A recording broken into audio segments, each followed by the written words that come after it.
Testing, testing. Huh? Binibirocha, talagang type na type ko siya. Binibirocha, binibirocha. You know what?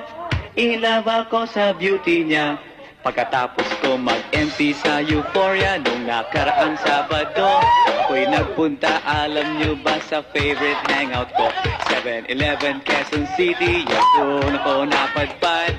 Walang katao-tao doon, and yo, it was so sad. Nang may biglang pumasok, isang chick po ang ganda. Nakakainis, walang mintis, pati ang kutis niya.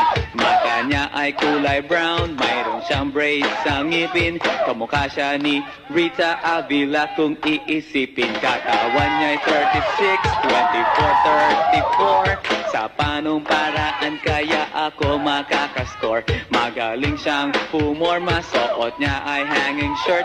Nang dumukot siya ng pera, umangat ang kanyang skirt. Kaya't ako'y biglang nagsabi, "Hey girl, I like your style." Siya'y kumagat nen kumindat at nagpakita ng smile. Tinanong niya ako, "Hey, aren't you Andrew E. of Euphoria?" Sumagot siya, "Hi Andrew, my name is Binibirocha." Binibirocha, Binibirocha.